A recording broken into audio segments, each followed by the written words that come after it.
Hi everybody, and thank you for joining me, Aisling Ennis, for a little bit of chat about moving performance online, and I'll play a few tunes as well. So as some of you might already know, I started doing a series of Zoom concerts called Harp O'Clock back in September of 2020 in response to the pandemic, and really, I suppose, because I missed performing, I missed the audience and wanted to create something online that might tide us over until things got back to normal. Now, if you had told me 2 years ago that I would have been doing online concerts, I would have laughed, because I definitely am not a tech savvy person by nature. I always would have been very grateful on gigs for the genius people who dealt with the sound and lighting so that I could just think about the harp. So it's not something that I saw in my future, but I suppose none of us really saw the curveball of the pandemic and all the various challenges that it was going to present us with. I've been thinking, in preparing for this chat with you all, I've been thinking about, what would I have liked to know from a fellow harpist before starting out. And so I suppose the first thing I would say is you will probably start before you feel ready. I know I certainly did. I decided to start the concerts in September no matter how I was feeling. I committed to Thursday at 11 o'clock on Zoom that every week for the remainder of 2020 that I would do a concert. And by hook or by crook, I had to get the kit ready and everything set up before that date. I was not a Zoom fanatic by any stretch of the imagination. So even getting set up on a meeting, even letting participants in from the waiting room, all of those things were very new to me. So I think if I can wrap my head around it, anybody can. And it's just a question of figuring out what works for you and how much of an investment you can or are willing to make in getting yourself set up for recording from home.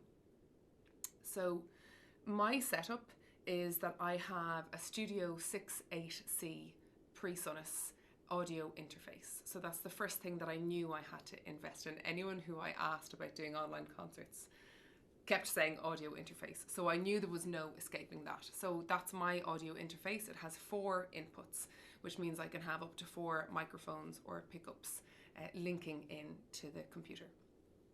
As well as that, I invested in 2 condenser microphones. And my microphones are Aston Origin microphones.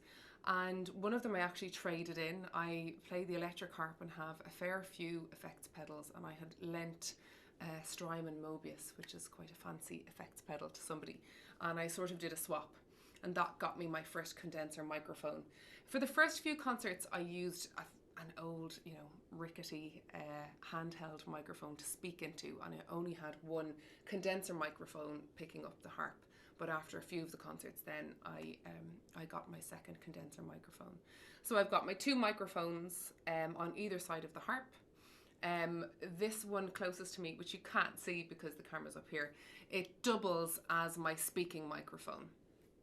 It's a compromise that I've reached because in Zoom, depending on your subscription with Zoom, they will only let you use 2 microphones, which I discovered along the way. I wasn't aware of this before I started.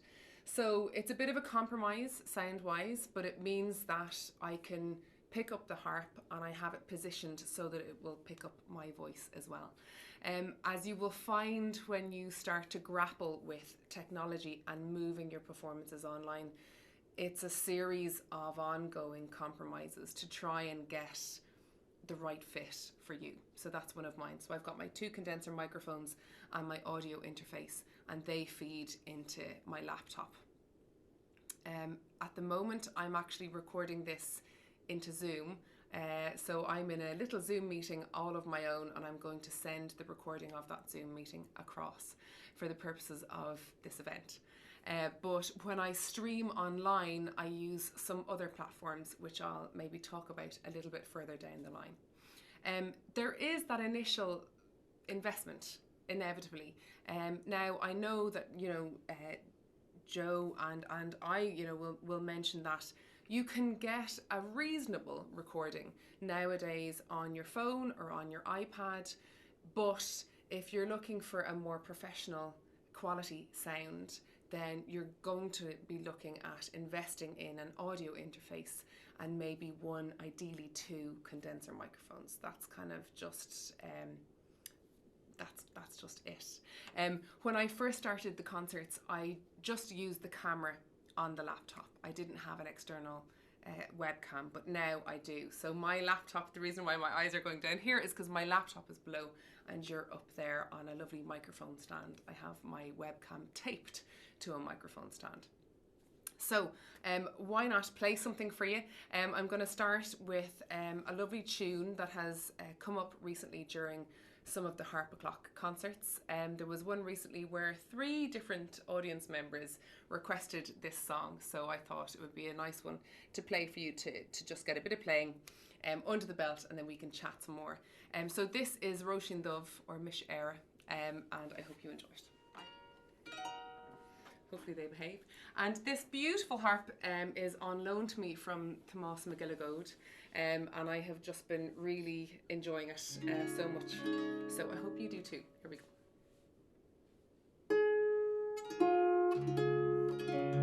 You know what? I'm not even in the right key, guys. I'm so keen to get started. Here we go. Let's try that again.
So a bit of Róisín Dubh, a beautiful, beautiful air.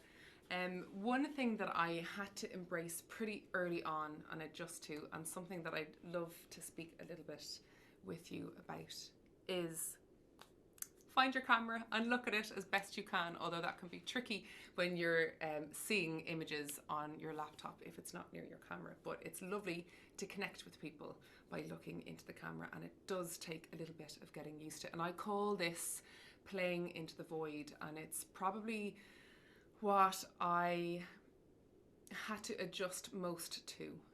I know for a lot of us musicians,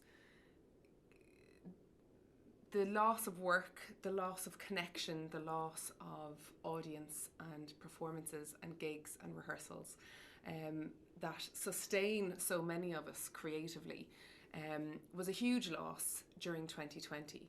And although when I started the online concerts, it was really lovely to establish an online community of music lovers and of people who really looked forward to the concerts. But I was still just in my sitting room by myself, staring at a laptop or staring at a camera, very conscious of microphones being very close to me, getting that kind of feeling when you're in a recording studio, that red light fever they call it, when you're just very aware that these microphones are picking up every little noise. So adjusting to that feeling of playing into the void and trusting that there are people warmly receiving it on the other side takes a bit of getting used to. And I suppose a way that I managed that was that I came up with 2 mottos for myself last year. The first was fail forward. I was not comfortable with the technology. It took me quite a while to understand that you have to join audio in Zoom. And if it weren't for friends who were able to log into my computer remotely and help me with, getting to grips with the sound technology and the equipment and everything, I would have been lost, from the get-go. So I'm very grateful to some friends in the industry who were very kind and generous with their time initially in setting me up. But once I was all set up, then of course the next thing, my next motto was connection, not perfection. Reason being that it's still a live performance, and you don't have the cushion of the audience there to kind of carry you through, and that just takes getting used to. So not to be too hard on yourself if you feel very nervous for your first online performance, particularly if you're doing it live. When it's a pre-record, you can start again and you can go over things and maybe cut things together. I avoid that. I've turned into a one-take wonder. I treat everything like it's a proper live concert. The audience is there and get on with it. But part of that means I've had to make peace with the fact that no performance is going to be perfect. I have to be okay with the mistakes that happen, because they do. And the difference with performance online rather than the work I might have been doing before is that everything is recorded. Everything can be played back time and time again. And so you can torture yourself or make peace with it. And so that, I think, be prepared that you might start before you're ready, and to make peace with the live aspect, and to be okay with that, not to expect perfection. I think those 2 things will help you along the way. So I suppose we should play something else. One of the things that I started to do this year in 2021 was I started some live concerts on Facebook and YouTube, so live streaming. And for those concerts, my Harp O'Clock is a weekly requests concert, so I don't know one week to the next what I might be playing. That presents its own challenge, and it's part of the reason why I had to decide that I wasn't going to expect perfection from myself. But with the live concerts on Facebook, I would put out a weekly call for song suggestions, and I happily play whatever people suggest. But along with that, I decided that I was going to play a different carillon tune each week, mainly because I think we all get into a comfort zone with the tunes that we like to play, and I wanted to play new ones. So this tune is one that I wouldn't have played a lot, probably would have listened to and enjoyed listening to it, but I didn't really play it. So this is Carolyn's Quarrel with the Landlady.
So there you go, a little bit of Carolyn's quarrel with the landlady with a sort of a bonus B section there.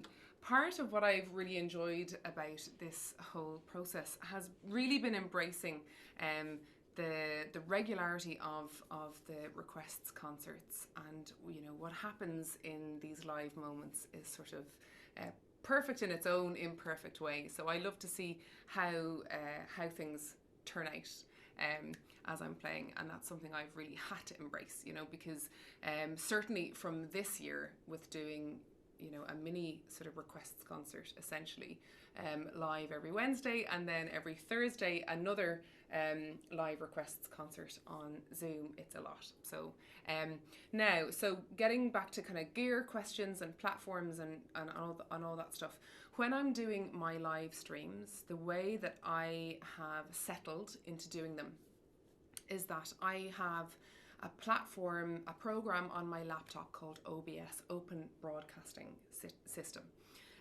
And so this software is sort of like a video editing program. And I have it all set up. I have the different background pictures here. So this is a green screen picture. I have all the different backgrounds and everything set up. And then when I'm streaming, when I'm going to do a live video on Facebook or on YouTube or both, I send the video from that OBS program on my laptop to an online platform called Restream. And basically what Restream does is it takes that video and it sends it to lots of different locations online. And you pay more or less subscription based on how many different online locations you want to send it. So what that means is that I can send my video via Restream. I can send it to my Facebook page, as well as my YouTube page, as well as a number of other places online. So I can live stream to Twitter, I can live stream to my Facebook page, I can live stream to my YouTube channel. And so that's how I approach it. Now, again, I was, you know, very lucky to have friends who were very generous with their time in helping me set OBS up. I tore my hair out during December trying to understand it, and it was just beyond me. So without that help in setting OBS up, I wouldn't have been able to use OBS. And I suppose the advantage of it is that I'm able to stream using my web camera in high definition. I have the green screen image here. I'm able to live stream with the green screen. So that's how I do it. Having said that, you don't need a green screen. I just sort of like it now. My brother was sort of hounding me for a long time before I got the green screen that I should get it. And so eventually I did, and I do like it, I have to say. But you don't need a green screen, and you don't need OBS, and you don't need Restream. It's very possible to do all of this without a lot of this gear. That's just how I've managed it. And I think something that's been really lovely about online concerts is getting to see a bit of somebody's home, and maybe there's a bookshelf in the background, or there's a nice scene out the window, or whatever it is. So by no means am I saying that you need to have a green screen or any of the stuff that I've found along the way. So now I suppose another thing that I'd like to talk about is the opportunity to collaborate beyond how you might have collaborated before. And this is something that, you know, working online, embracing enough technology that you can record yourself from home, be it audio or audio and video. It's as simple as maybe getting a webcam and linking that in by USB to your laptop, and it does make a big difference visually. I started doing my concerts just with the little camera on my laptop, and it was fine, you know, it was fine, it worked. But certainly it's nice to have a better camera, you know. Sometimes better is just better. But there are a number of collaborations that have come out of the online concerts I've done that I don't, you know, who knows what might have happened, but I have really enjoyed them.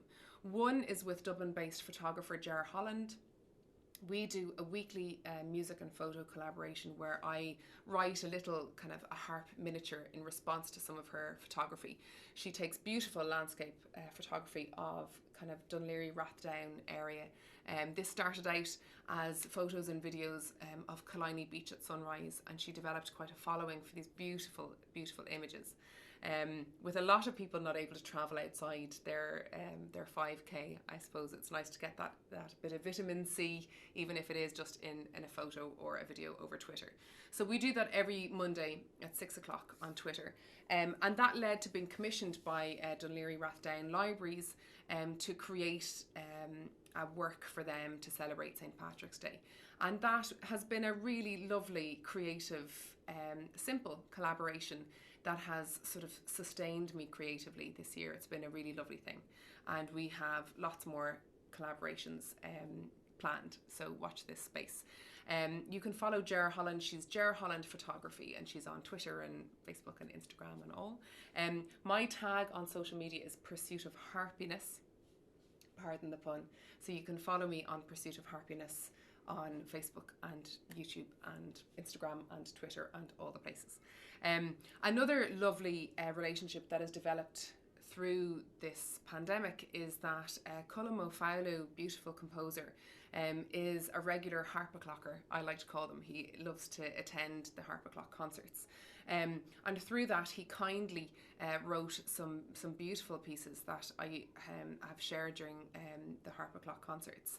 And we have plans to collaborate in the next little while with the Chester Beatty Library. So I was invited, I think as a result of doing the online concerts, the National Concert Hall were collaborating with Chester Beatty for a recital that took place in December. So basically I did a concert much like this from my home, but for Chester Beatty for their members. And that was the start of just a lovely relationship with Chester Beatty. I'll definitely be doing another one of those recitals soon for Chester Beatty, so again, watch this space. I'll be sending all this information out in my mailing list soon. I think although we have all these challenges, there are ways that we can be creative,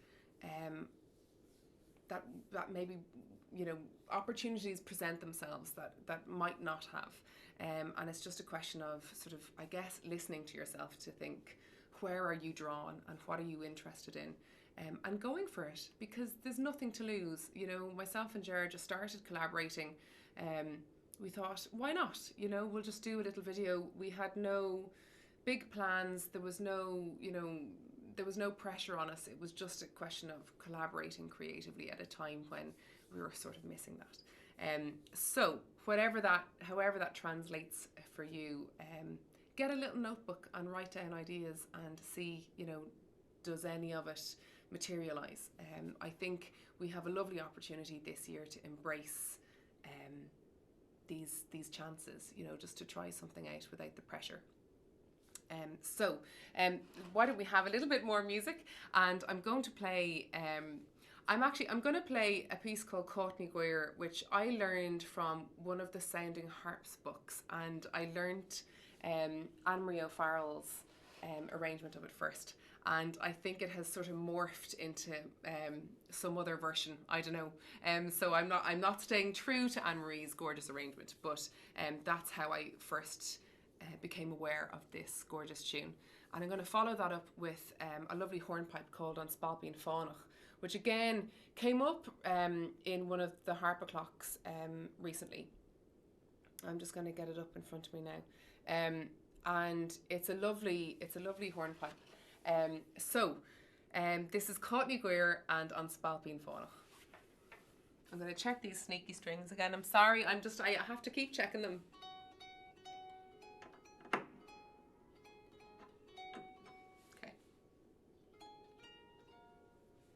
Hopefully they'll behave. Here we go.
So there you go.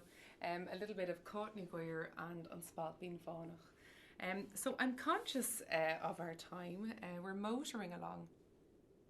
And I suppose the last little thing I wanted to say, aside from, sharing some of the journey that I've been on, shouting at my laptop, and sometimes, my camera will all of a sudden decide that it just doesn't think it's connected to the laptop, and I'll sort of shout at it a little and try and rejig things. And if in doubt, if you're going to approach any of this stuff, if in doubt, switch off your computer and restart it. That has saved a number of calamities for me, whether it has been, my interface not being configured, or my camera deciding it wants to switch off just before I'm about to do a Facebook Live. So if in doubt, restart the computer, and 9 times out of 10 that will fix it.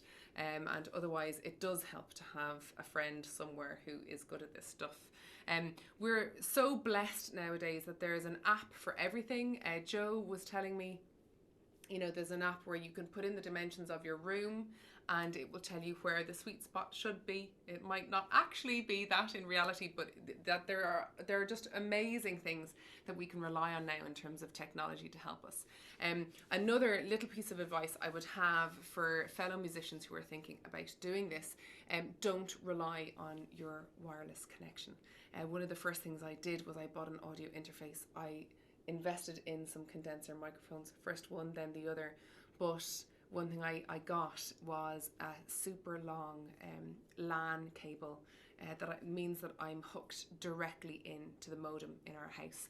I'm not relying on the wireless ever for any of the stuff I do online. I couldn't deal with that. So I do recommend that you make sure that you've got a hard line into your internet connection, into your modem when you're doing anything. For me, that means I've got a great big long cable. It's about 10 meters long, and it reaches from the spare room that I'm in down to where the modem is. But these simple things can make all of the difference.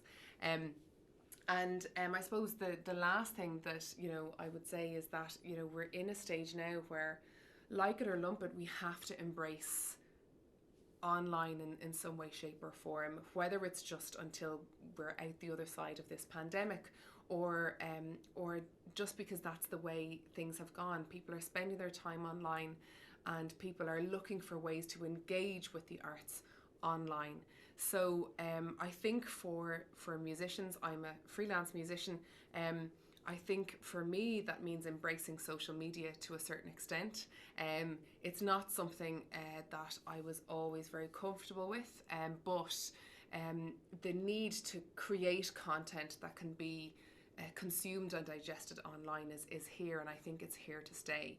And the sooner we embrace that in a way that we're each individually comfortable with, I think the better.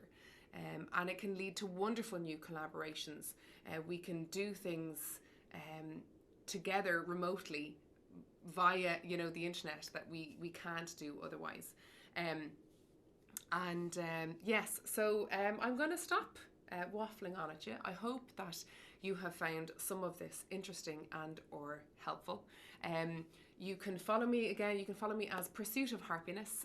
I tend to be quite consistent in the content that I share, whether it's a few tunes or information about the stuff that I'm up to, or sometimes explaining funny words in our vocabulary.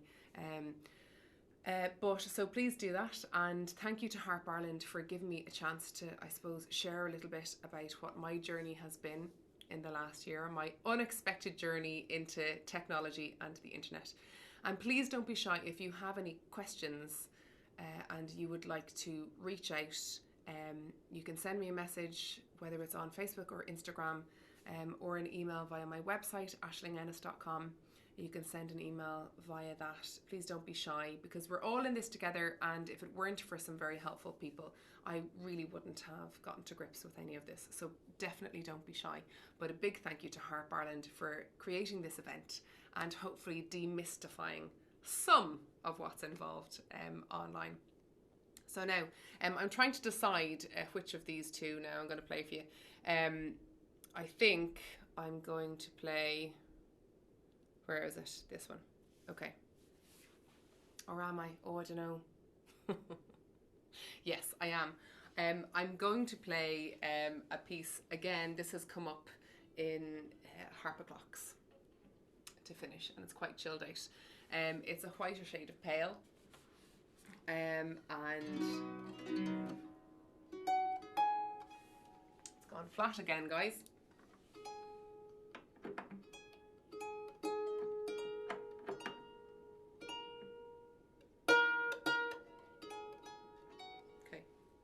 Hopefully it will behave for me. Thanks a million for joining me. Thank you for staying with me. And like I said, don't be shy. Here we go.